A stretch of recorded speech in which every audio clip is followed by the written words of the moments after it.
aún peor. Por lo tanto, no alcanzamos el tercio que necesitábamos para poder tener incidencia en las votaciones. Pero uno hubiera esperado que si aquí de verdad se quería construir una casa de todos, se hubieran buscado acuerdos transversales, se hubiera tratado de hacer una constitución que reflejara un poco a todos. Y al final lo que se hizo fue que un sector, el que tenía los 2/3, escribió solo esta constitución. Lo anunciaron antes de empezar, con el tingo cuando dice aquí se van a buscar los acuerdos que yo decida, dijo él. Bueno, en la práctica eso fue, se escribió una constitución solo. Y eso empezó desde el día 1. El discurso de la presidenta Loncón, cuando asume el 4 de julio, el día que se instala la convención, ella ya habla del Estado plurinacional. Es decir, antes que se discutiera, antes que se votara, ella ya había dado por zanjada la discusión. Iba a ser una constitución plurinacional. ¿Qué decir después cuando se hizo el reglamento? Cuando se hacía el índice de lo que iban a tratar las comisiones. Ya en el índice te excluían temas como el derecho preferente de los padres, o te metían temas como el pluralismo jurídico, o temas como el Estado plurinacional, cuando todavía no se había discutido ni votado. O sea, tenían la decisión de escribirla solo, y la escribieron solo. ¿Es democrático? Sí, tenían los votos para hacerlo. ¿Es una buena estrategia política? Yo creo que no. Porque si esta pega se hubiera hecho bien, este texto estaríamos todos empujándolo. Que a lo mejor no nos hubiera identificado 100%, o algunos más, algunos menos. Pero bueno, una constitución lo que busca no es que te represente 100%, sino que quepan todos. Y esta es una constitución que, como vamos a ver, se parece más a un programa de gobierno y por lo tanto hay prácticamente una mitad que no siente que esté cabiendo adentro de este texto. Entonces, primero es un texto que se hizo solo, y además el problema es que nos zanja el problema constituyente. Todo este proceso surge porque supuestamente tenemos una constitución que divide. Bueno, la idea entonces era hacer una constitución que no dividiera, que zanjara el problema constituyente. Y al final, aunque se apruebe este texto, va a seguir siendo un tema abierto la división constitucional, porque va a ser una constitución en la que no cabemos todos, en la que no todos los chilenos se sienten representados. Y vamos a ver en detalle después de que tampoco esta constitución, la actual, con lo vapuleada que es, ha permitido que se gobierne con distintas ideas. Una constitución en la que puede gobernar la presidenta Bachelet, puede gobernar el presidente Piñera, puede gobernar Ricardo Lagos, Eduardo Frei. Bueno, con la constitución que vamos a ver de la convención, la verdad que lo que hace es fijar mucho más un programa de gobierno en que muchas ideas políticas que debieran quedar entregadas a la discusión política, a las elecciones, quedan zanjadas por este texto. En segundo lugar, a mí me parece que hay una cosa que no se puede obviar del proceso y del texto, que es una constitución hermanada a la violencia, desde el día 1. Esta constitución surge de la violencia, y eso no lo podemos olvidar, surge de la violencia. Y cuando la primera declaración de la convención es pedir la libertad de quienes estaban privados de libertad por hechos de violencia, lo que hace es no solamente extralimitar sus atribuciones, sino que hermanarla a la violencia. Hay discursos ese día, ¿no es cierto? Por ejemplo, el convencional Fernando Atria, que ese día, en el fondo, dicen, este proceso ha surgido de la violencia y por lo tanto tenemos como una cierta responsabilidad, porque sin esa violencia no estaríamos sentados acá. O sea, como que se valida porque tuvo un final que ellos consideraban noble, que era esta convención. Entonces, por lo tanto, si la violencia los había sentado ahí, había que tener una respuesta para liberar a quienes estaban siendo privados de libertad por la violencia. Entonces, hermanó este proceso a la violencia. ¿Qué decir después de la presidenta Loncón, cuando ella dice, ¿no es cierto?, siendo presidenta, yo no tengo el estándar de Mandela para pedir que bajen las armas? Si no se necesita el estándar de Mandela para eso, basta tener una actitud contraria a la violencia y a no validarla. Pero junto con el proceso, lo que hay en el texto es un texto que transforma esta constitución en una constitución de la inseguridad. ¿Por qué? Pongo ejemplos de normas. Primero, se elimina el estado de excepción de emergencia. Yo hoy día escuchaba al subsecretario Monsalve de Interior decir, para justificar que prorrogaran el estado de emergencia en la región de la Araucanía, él decía, han disminuido los delitos en un 40% desde que se aplica. Y dice, bueno, fantástico, ¿para qué eliminan entonces el estado de emergencia? Si se aprueba esta constitución, ya no va a haber estado de emergencia. Los estados de excepción en Chile hoy día son el estado de asamblea cuando hay guerra externa, estado de sitio cuando hay una situación de conflicto armado interno, una guerra interna, o un conflicto armado interno muy difícil, el estado de catástrofe cuando hay una calamidad, un terremoto, etc. Bueno, teníamos este estado de emergencia para situaciones como las que se están viviendo. Los estados de excepción se permiten restringir determinados derechos, suspender otras garantías. Bueno, lo que hace esta Constitución es eliminar el de emergencia y deja solamente el estado de asamblea para guerra externa, el estado de sitio para un conflicto armado catalogado así por el derecho internacional, y deja el estado de catástrofe para las calamidades públicas. Por lo tanto, no habría ningún estado de excepción que aplicar hoy día en la región de la Araucanía, donde ellos mismos están diciendo que el aplicarlo ha reducido los hechos de violencia. Entonces, el complejo de tener que cambiar cosas que funcionaban los hace eliminar el estado de excepción de emergencia, por ejemplo, que es absurdo. ¿Qué otras normas son de inseguridad? Dejan también a las Fuerzas Armadas solo con atribuciones en el plano más bien de defensa de la soberanía del país y no con funciones en el plano interno. Hoy día en Chile hay una policía marítima, por así decirlo, en las catástrofes siempre tienen atribuciones. Hoy día, en el estado de emergencia, se les dan atribuciones, ¿no es cierto?, en los estados de excepción, en el estado de emergencia, etc. Bueno, aquí se deja a las Fuerzas Armadas solo para funciones más bien de soberanía externa. Otra norma que favorece la inseguridad: se incorpora al general director de Carabineros como una autoridad susceptible de ser acusada constitucionalmente. O sea, el general director de Carabineros va a poder, por una mayoría política, ser removido de su cargo. O sea, acusado, o sea, vamos a pasar por generales directores de Carabineros siendo acusados constitucionalmente. O sea, eso no es respaldar a la fuerza que tiene que velar por la seguridad. O sea, esto parte de un origen, ¿no es cierto? En Chile, y hay dos consensos que se rompieron hace rato. Uno, el consenso de que todos tenemos que condenar la violencia y que nunca la violencia se tiene que validar. Y hay otro consenso que se rompió, que es que ya no se respalda el uso legítimo del ejercicio de la fuerza dentro del Estado de Derecho para enfrentar la violencia. Pareciera que cualquier ejercicio de la fuerza, aunque sea dentro del Estado de Derecho, no se puede respaldar. Bueno, aquí lo que se hace es dejar al general director de Carabineros como una persona susceptible de ser acusada constitucionalmente. ¿Qué se hace además? Carabineros pasa a ser una institución civil. Quieren terminar toda esta formación militar que tiene Carabineros y que pasa a ser una institución civil. ¿Qué te dicen? No, pero que en determinados países existen como institución civil. Sí, pero Chile tiene una trayectoria de Carabineros como una institución de formación y organización militar. Esta Constitución la deja como una institución civil. ¿Qué pasó después? Por ejemplo, otra norma. Las Fuerzas Armadas ya no van a tener la custodia de los actos electorales. En Chile han funcionado perfecto los actos electorales. Nosotros tenemos un ejemplo de cómo funcionan los días de la elección. La Constitución actual dice que las Fuerzas Armadas y de orden tienen el control el día de la elección, ¿no es cierto?, de los recintos. Bueno, ¿qué dice el texto de la Convención? Que serán las instituciones que se definan las que tengan el resguardo. O sea, podría definirse que fueran funcionarios públicos, podría definirse que fueran los funcionarios de un ministerio. No queda establecido en la Constitución que las Fuerzas Armadas tienen el resguardo de la seguridad en los días de elecciones. Y también, ¿qué es importante en esta Constitución de la inseguridad?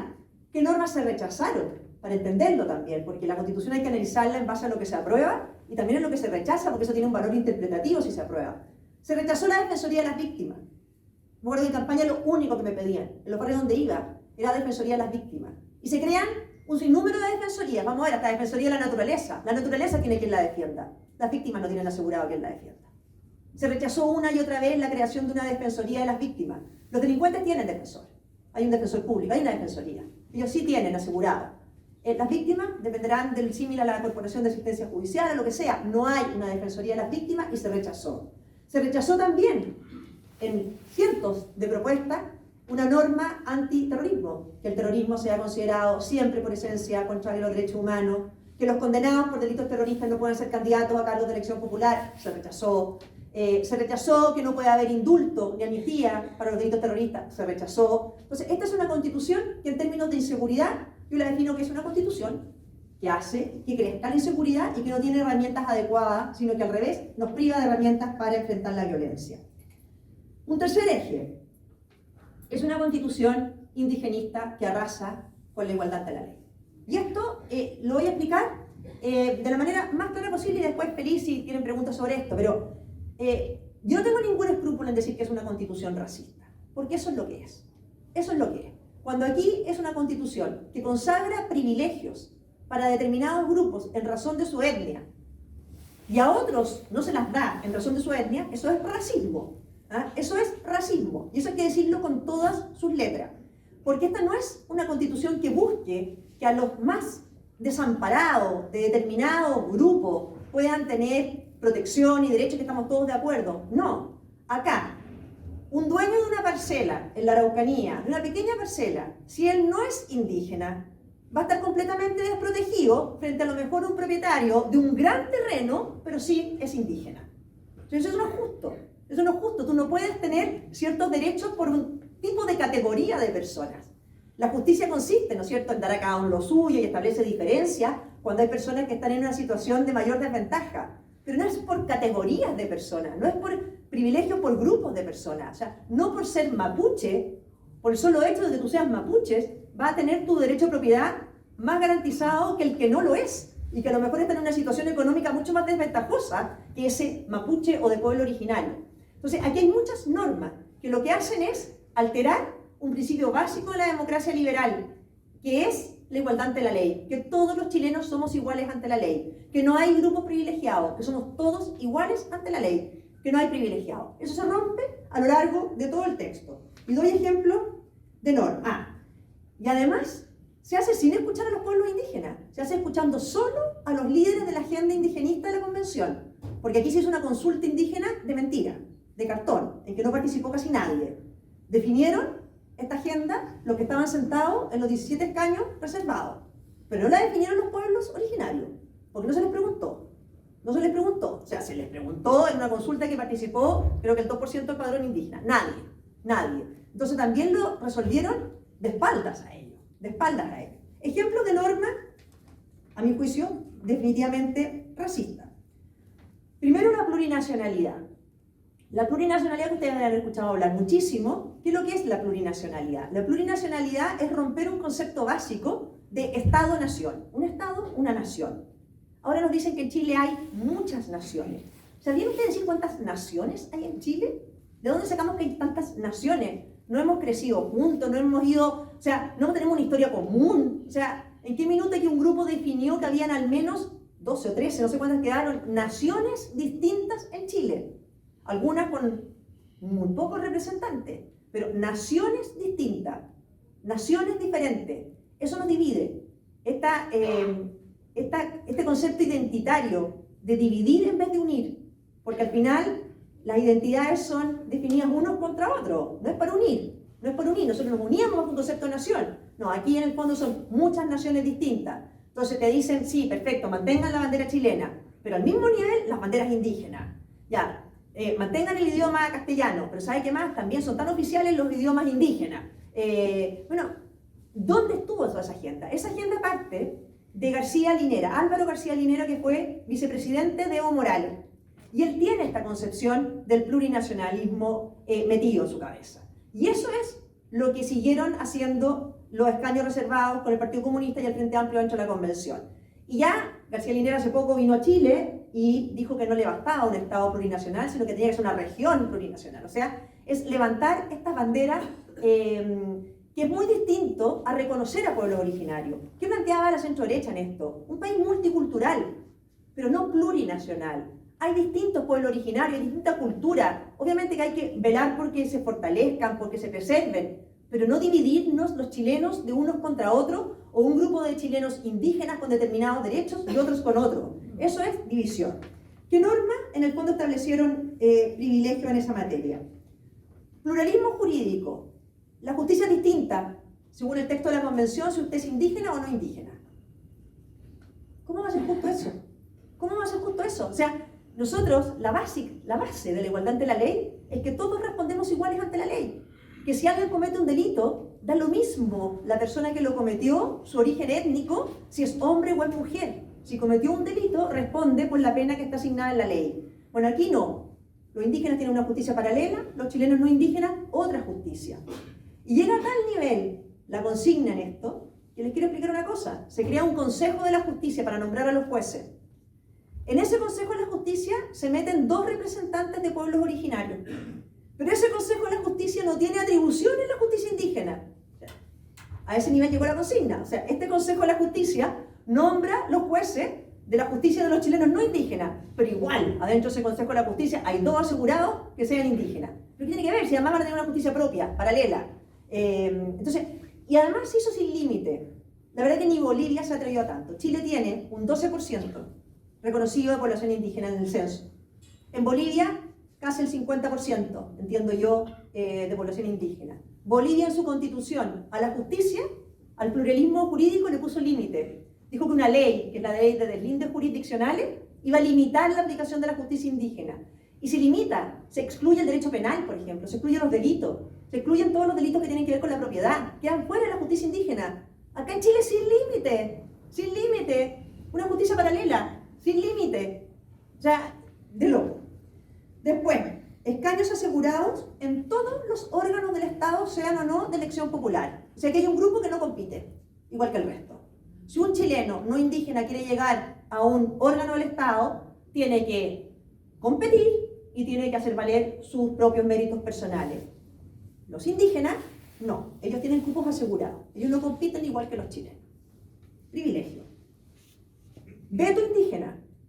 Se aprobó una norma que no solamente es consulta a los indígenas, que es lo que pone el estándar internacional, sino que se dice que se tiene que contar con el consentimiento indígena para cambiar cualquier norma que les afecte. Consentimiento. Eso es de loco. Entonces, esta constitución es irreformable si los indígenas no quieren que se cambie. Si los representantes de los pueblos indígenas no quieren que se cambie. Porque ya no basta consultarlos, se requiere el consentimiento de ellos. Tienen un derecho a veto. Entonces, cualquier norma que les afecte, que en esta constitución son muchas, tienen que estar de acuerdo para que se cambie, si no, no se cambia. En educación y salud tienen normas propias. En educación, por ejemplo, se consagra un artículo que los pueblos originarios tienen derecho a abrir y organizar colegios.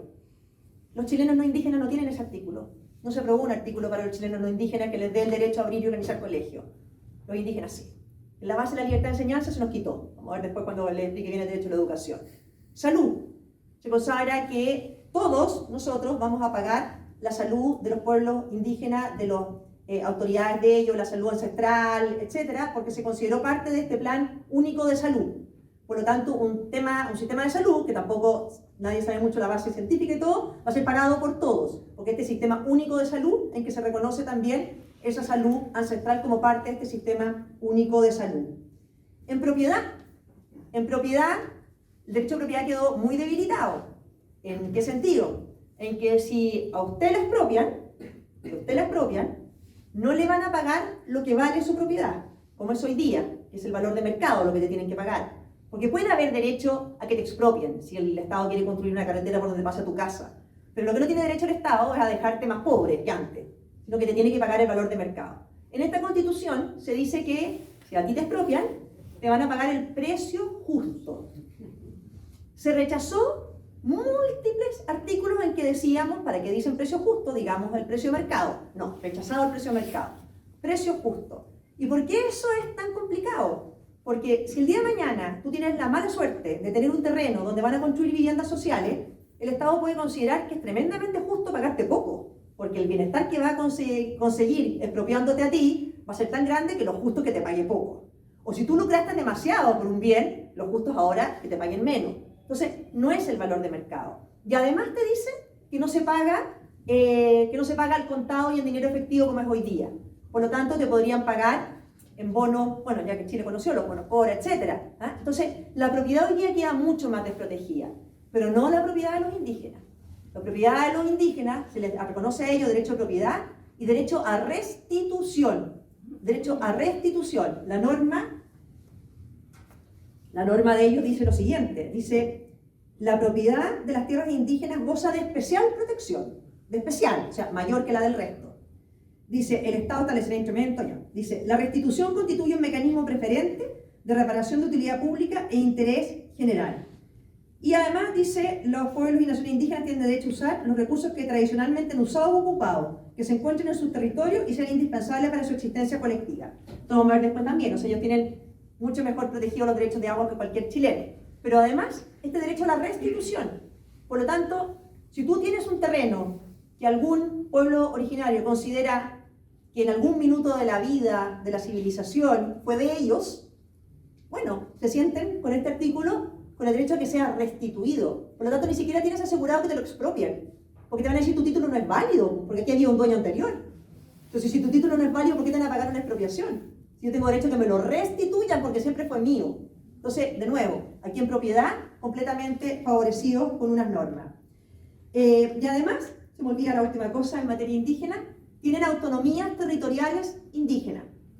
Autonomías territoriales indígenas. O sea, aquí cuando se divide el Estado, ya dejamos de ser un Estado unitario, en el fondo como lo conocemos, porque da lo mismo que la Constitución diga que el Estado sigue siendo unitario si al final no es unitario. Da lo mismo que la Constitución diga que hay igualdad ante la ley si al final no te dan igualdad ante la ley. Da lo mismo que diga que hay libertad de enseñanza si no hay libertad de enseñanza. Hay que ver lo que hay. Bueno, entre este Estado que van a dividir en regiones autónomas y todo, generan autonomías territoriales indígenas. Entonces tienen territorios, se pueden dar sus estatutos propios y el Estado les tiene que asegurar financiamiento propio. Es decir, no pudieron contra Temucuicún, entonces lo legalizan al final. O sea, tienen territorio, se dan su estatuto, se dan sus normas, tienen que asegurar presupuesto, financiamiento, etc. Autonomías territoriales indígenas. Es una constitución marcada por el indigenismo de inicio a fin. Cuarto punto. Es una constitución que no limita el poder. Las constituciones se hacen para una sola cosa. El rol que una constitución no puede dejar de cumplir es limitar el poder para resguardar las libertades de los ciudadanos, para evitar que el poder lo invada todo y los ciudadanos tengamos derechos. Esa es la base del constitucionalismo. Porque es la única garantía que tienen las personas, que el día de mañana que si son minoría, porque gana un gobierno de otro color político, tú tengas tus derechos asegurados, aunque seas minoría. Para eso se hacen las constituciones. Bueno, esta constitución, lejos de hacer eso, concentra el poder en un Congreso de Diputados unicameral plurinacional. Porque elimina el Senado, que es un control de poder político importante. Le resta autonomía al Banco Central. Cambia el Tribunal Constitucional por una Corte Constitucional que tiene mucho menos poder. Afecta la autonomía del Poder Judicial. Ahora ya es un sistema de justicia y sí la autonomía que tiene porque tiene este Consejo de la Justicia. O sea, todos los órganos que están llamados a ser un contrapeso al poder político quedan debilitados. Y por lo tanto se concentra el poder en este Congreso unicameral plurinacional que tiene todo el poder. O sea, el que tenga la mayoría de ese Congreso unicameral plurinacional hace lo que quiere. Porque hoy día la mayoría de las leyes también pasan a ser de quórum simple. Alguien dirá, pero es que eso es democracia. No es democracia. No es democracia que la mayoría pueda hacer lo que quiera. Eso es tiranía de las mayorías.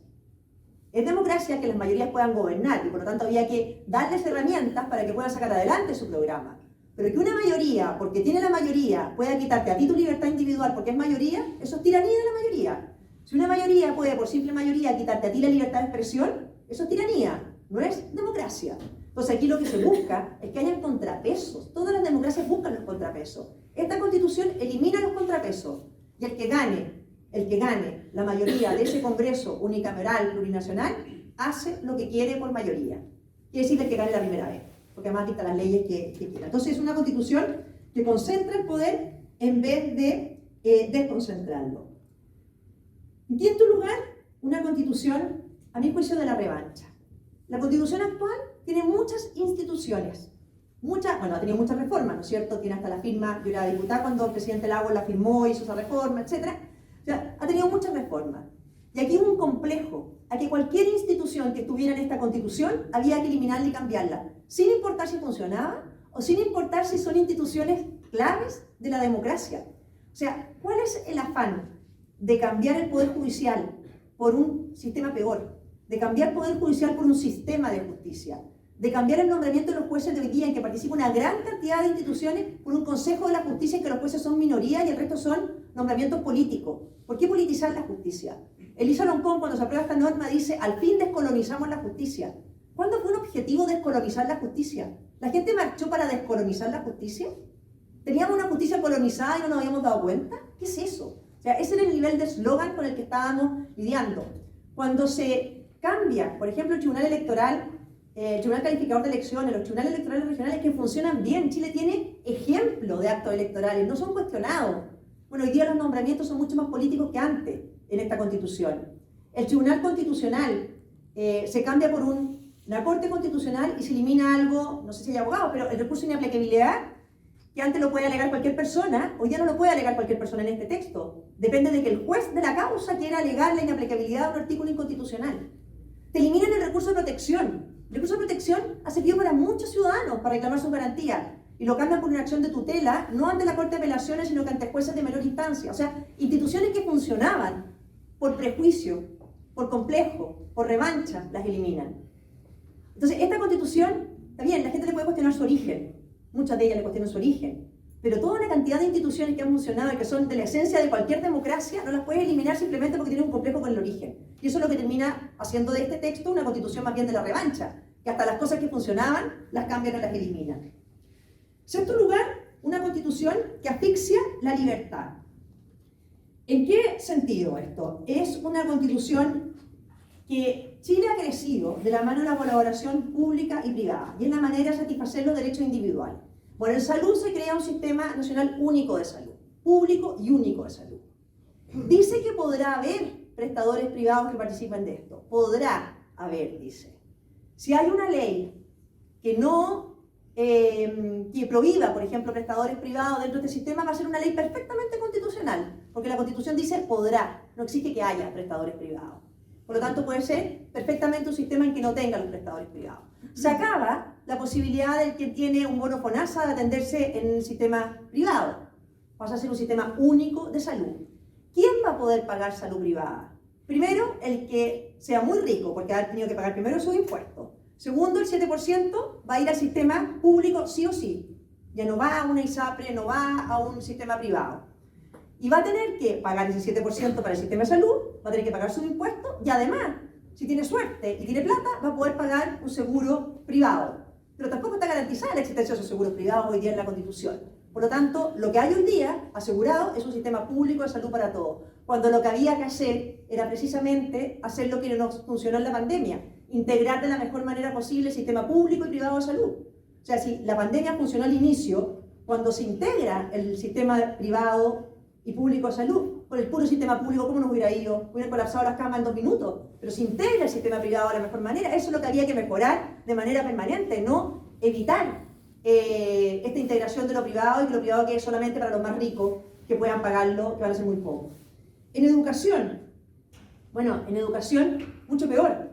En educación se elimina de frentón la libertad de enseñanza, porque se establece que el Estado tiene el deber de financiar solo aquellas instituciones estatales. Entonces, los colegios particulares subvencionados, que hoy día por lo demás son gratuitos con toda la reforma, son administrados por privados, pero se financian por parte del Estado. Bueno, hoy día la Constitución no establece que el Estado pueda financiar esa educación privada subvencionada, porque la obligación para el Estado está solo de financiar establecimientos estatales. A nivel de educación superior, lo mismo. Dice que el financiamiento entonces es para las instituciones estatales. Y esto desconoce que más del 50% de los niños y jóvenes estudian en particulares subvencionados. Más del 70-80%, entiendo, más del 80% de jóvenes van a instituciones de educación superior no estatales. Hoy día ese joven que recibe una ayuda del Estado, ayuda estudiantil, con plata pública, ¿no la va a poder llevar a una institución privada? Porque eso es llevar plata pública a una institución de educación superior privada. Bueno, eso hoy día en la Constitución no se permite. Por lo tanto, ¿de qué sirve que digan que los padres tienen el derecho a elegir la educación de sus hijos si no tienes en qué elegir? Si al final los únicos establecimientos que van a tener plata para funcionar van a ser los estatales, porque el resto no van a tener financiamiento.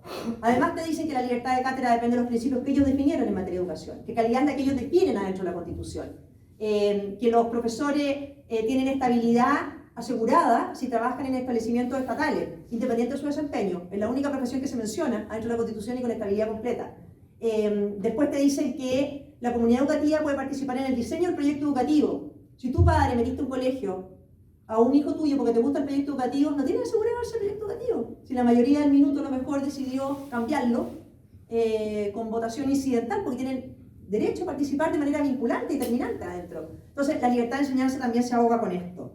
Pensiones, bueno, ya se ha hablado harto, ¿no es cierto?, en la prensa. También el sistema de reparto, o sea, lo que tú cotizas ya no va a una cuenta individual, sino a un fondo común. Incertidumbre completa, ¿qué pasa con lo que ya tienes ahorrado? Si se va a aportar ese fondo común, si te lo van a expropiar, no te lo van a expropiar, si te van a pagar por ese fondo, no te va a pagar, si vas a seguir siendo dueño. No se heredan, porque se rechazaron una y otra vez los artículos que queríamos que dijera claramente que se heredaban. Se pone una norma expresa que solo los fondos se pueden dedicar a las pensiones. Bueno, la herencia no es pensión, entonces por lo tanto no se heredan. Después, en materia de vivienda se asegura la tenencia, la garantía de la tenencia de la vivienda, no la propiedad. Se rechazaron todos los artículos que hablaran de vivienda propia. De vivienda propia. Entonces, ¿qué quiere decir? ¿Que el Estado es dueño? ¿Y que las personas van a tener la mera tenencia? ¿Esa es la manera de asegurar el acceso a la vivienda? Cuando de nuevo lo que había que hacer era colaboración pública y privada para que la gente pudiera rápido acceder a una vivienda, mejorar lo que no se ha hecho, no empeorar lo que ya estaba. Se ahoga entonces la libertad y se termina esta colaboración público-privada para hacer más accesibles los bienes públicos. Y además, bueno, el derecho a la vida creo que también se ha hablado bastante, pero derecho al aborto en cualquier minuto. En cualquier minuto. Y esto no es fake news, nada, es lo que dice la Constitución. Porque dice que el derecho a la interrupción del embarazo no puede ser con interferencia externa, ya sea de personas o de instituciones. Por lo tanto, una ley que pretenda limitarlo no puede. La ley dice solamente podrá regular el ejercicio del derecho. Regularlo, pero no es limitarlo. Si una ley pretende ponerle plazo al aborto a determinados meses, esa ley va a ser inconstitucional. Porque la Constitución dice que no puede tener interferencias el derecho a interrumpir el embarazo, ni de instituciones, del Congreso, ni de personas. La objeción de conciencia se acaba. Una persona no puede, porque eso sería aceptar la interferencia de alguien en el ejercicio de este derecho al aborto libre. Séptimo, una Constitución que deja en la cuerda floja el derecho a propiedad, ya se lo expliqué, la norma de propiedad de chilenos indígenas. Octavo, una Constitución con un Estado que no responde. Esto es bien importante. A nosotros se nos rechazó una cosa, digo ya, ¿cómo tanto el hecho de rechazar cualquier cosa por de quienes vienen? Nosotros presentamos un estatuto completo de derechos del ciudadano frente al Estado. O sea, si ya aquí el Estado va a ser así, manejando todos los servicios, etc., bueno, lo mínimo es que las personas tengan una acción eficaz para reclamar siempre del Estado un buen servicio. ¿Qué es eso? Que te traten bien, que te respondan de manera eficiente, que haya derecho a la continuidad del servicio. O sea, cuando tú tienes, no sé, estás viviendo un drama y el servicio médico legal está en paro, y estás en el momento más dramático de tu vida, a lo mejor familiar, y está en paro, bueno, que tú tengas derecho a una indemnización si paró en ese momento, o que haya un derecho a exigir la continuidad de los servicios.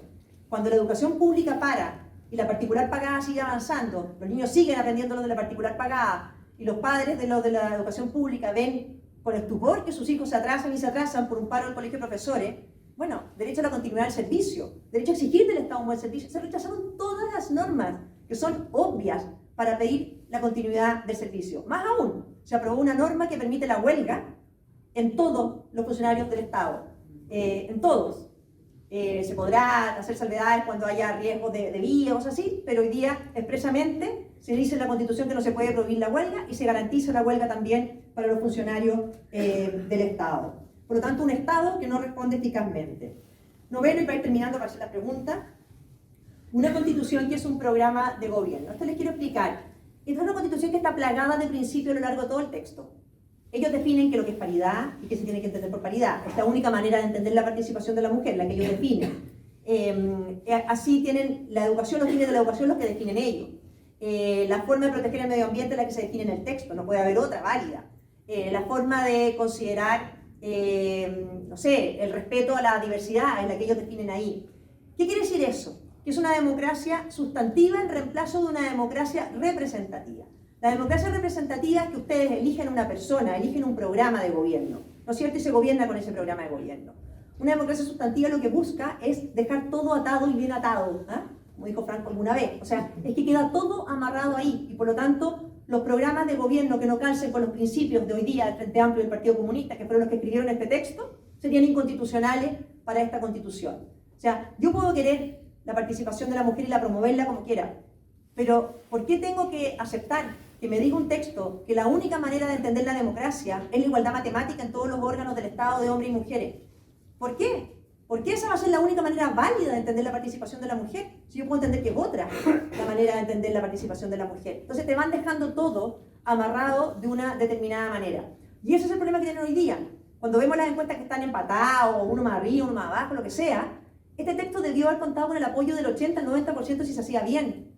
Pero cuando la mitad siente que queda afuera, es porque lo que se hizo fue un programa de gobierno más que una constitución que cupieran todo. Y después, por último, es una constitución irreformable. Y esto quizás es lo más grave de todo. Perdón, en lo anterior. Ustedes habrán escuchado que una de las críticas que se hace a la constitución actual es que es una constitución tramposa, dice. Tramposa porque solo se podía gobernar con determinadas ideas. Bueno, esta es mucho más tramposa. Porque de hecho, la realidad discute que esta sea tramposa, porque con esta constitución cupo el programa de gobierno de Bachelet 2, cupo el programa de gobierno de Piñera. O sea, claramente se ha podido gobernar con distintos programas de gobierno y con distintas ideas, y dejando el espacio a las mayorías políticas, a que los congresos de repente aprueban, no aprueban normas, pero eso es lo que hace una democracia. Bueno, esta constitución es mucho más tramposa en ese sentido, porque establece una manera de entender la educación, una manera de entender la salud, una manera de entender las reformas previsionales, una manera de entender el poder, una manera de entender la paridad, una manera de entender los pueblos originarios, etc. Y por último, irreformable. Lo que se aprobó esta semana, el martes, es que durante los próximos 4 años, todavía no se aprueba la norma permanente porque se rechazó, es que la Constitución solo se puede reformar por un quórum de 4/7 más plebiscito en todas las materias más relevantes. Esa norma se hace con calculadora, porque se dice para este Congreso que está vigente.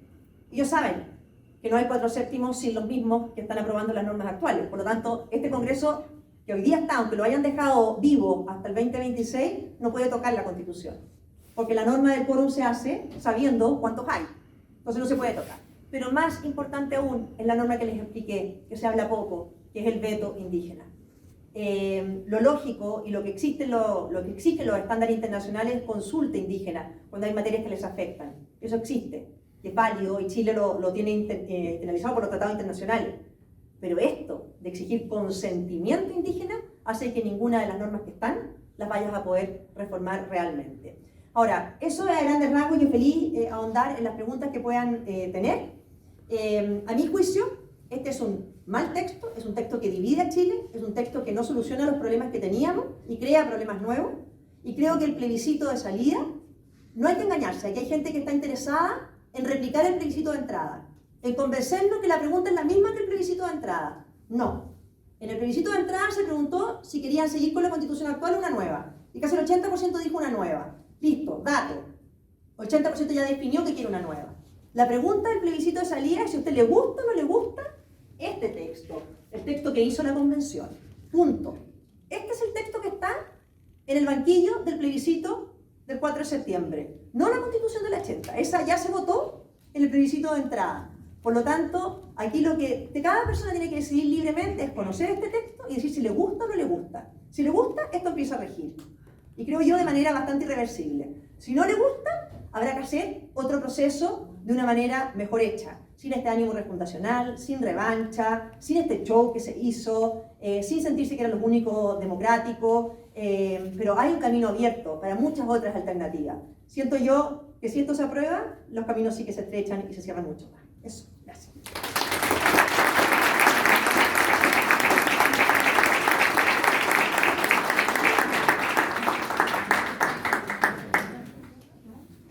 Muchas gracias, Marcela. Bueno, te queremos agradecer la presencia esta tarde. Vamos a leer algunas de las preguntas que se realizaron durante la exposición. ¿Por qué crees que la centro-derecha no se retiró de la convención? ¿Por qué no detener la Constitución del 80? Esa es la primera pregunta. Yo nunca fui partidaria que nos retiráramos. Creo que no correspondía. Nosotros nos metimos en este proceso y perdimos.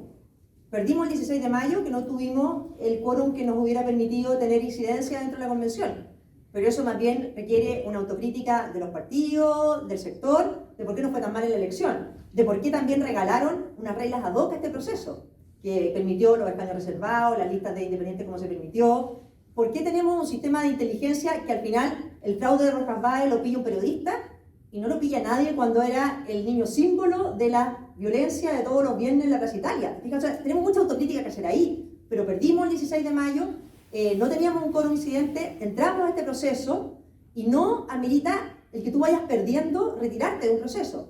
Creo que lo que nos correspondía ahí era lo que hemos hecho, es levantar ideas distintas a las de la izquierda, levantar un proyecto que vaya siendo reconocible, tenemos una visión distinta de país, y bueno, si no teníamos los votos y fuimos perdiendo y en este texto no hay normas que nos reflejan, la responsabilidad nuestra era darlo a conocer. Y darlo a conocer y explicarlo una y otra vez. Y creo que al principio fue muy importante, porque todo el primer tiempo de la convención fue sin prensa adentro. No querían la prensa adentro. Entonces, nunca la quisieron la prensa adentro. La verdad que les molestaba la prensa adentro. Después la aceptaron, la metieron y todo. Pero ellos hubieran preferido que este proceso hubiera salido de la nada, de repente un texto. pero bueno, había que mostrar lo que estaba pasando, y creo que el ser minoría, el ser que tus posiciones no ganen, no era razón para irse del proceso, sino que yo creo que hay que pelear hasta el último artículo, hasta el último inciso, y después explicar una y otra vez el texto y por qué no te gusta. Gracias, Marcela. Otra pregunta. ¿Cuánta influencia de la izquierda internacional hay en la redacción de esta nueva Constitución? Es una muy buena pregunta. Y yo creo que por dos cosas. Primero, yo creo que en todo lo del indigenismo, completamente agenda internacional. Es el grupo que llegó mejor organizado y con la agenda más clara. A mi juicio, el mejor político que hay adentro de la convención es Marco Barraza del Partido Comunista. Y lo digo con respeto, se lo he dicho también porque es el mejor político que hay adentro. O sea, esta es la Constitución. O sea, si alguien ganó, es Marco Barraza en el texto. Es la Constitución de él. Y él logró tener un liderazgo muy fuerte en los representantes de los pueblos originarios y en los movimientos sociales. Pero toda la agenda del indigenismo viene de Álvaro García Linera, que es el gurú de este grupo, y del presidente Boric. El presidente Boric lo invita al cambio de mando a Álvaro García Linera, que es el que tiene estructurado este concepto de plurinacionalidad. Hay gente en el extranjero que se sorprende, que te dicen, pero ¿de cuándo que Chile tenía este problema? O sea, eso es una agenda, es una agenda. Y esa es la agenda que más marca el proceso constituyente. Entonces, ahí sí que hay una influencia internacional muy grande. Y ahí la derecha está al debe. La derecha no tiene redes de apoyo internacional. Nosotros trajimos a Cayetán Álvarez de Toledo a la convención, y ahí quedamos con la pega, y un poco lo que yo también me quiero dedicar bastante es armar una red de políticos de centro-derecha a nivel internacional, latinoamericano, español, etcétera, y que nos apoyemos, porque tenemos las mismas causas, las mismas peleas. Entonces hay que trabajar mucho más juntos. La izquierda en eso sí trabaja mucho más apoyado internacionalmente de lo que lo hemos hecho nosotros.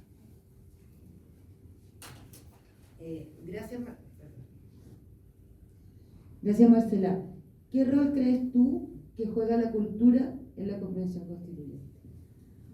A ver, la Comisión de Cultura fue una comisión que creo yo muy mal diseñada. Hizo un muy mal trabajo. Partieron con una agenda completamente maximalista, con cosas que no tienen que estar en la Constitución. O sea, aquí también, o sea, fantástico que se incentive el derecho a o sea, que se incentive la lectura, pero eso no es un artículo de la Constitución, es una política pública, ni siquiera es de ley. Habrá leyes para facilitar, ¿no es cierto?, la baja de precio, los libros, lo que quieras, pero incentivar el derecho al ocio, o incentivar el derecho o la lectura, no son normas que tienen que estar en una Constitución. Y al mismo tiempo hizo algo la Comisión de Cultura que a mi juicio es muy equivocado. Es que ahí se hablan en muchos artículos de la memoria. La memoria. O sea, ¿por qué en Chile tiene que haber una verdad? Una verdad histórica. Porque si al final nosotros reconocemos que hay una memoria, se siente con el derecho a cancelar y a silenciar a todo el que crea que hay una memoria distinta. Y eso es lo que no puede pasar. Y eso es lo que nos vemos siempre enfrentados, ¿no es cierto? Yo hablo desde mi postura política, pero una izquierda que cancela al que piensa distinto porque no tiene derecho a pensar distinto. Yo no siento que el de la izquierda no tenga derecho a pensar distinto. Tiene todo el derecho al mundo. Tenemos visiones distintas y tendremos que discutir, pero no lo quiero cancelar, no lo quiero silenciar. O sea, ellos se plantean siempre de una superioridad moral, de que la única visión posible, correcta, es la de ellos. Y esto te lo tratan de patentar en este texto en la Comisión de Cultura permanentemente, en que hay una memoria, que es la memoria. Y creo que al final, cuando tiene un texto que ahoga la libertad, al final también la que pierde la cultura.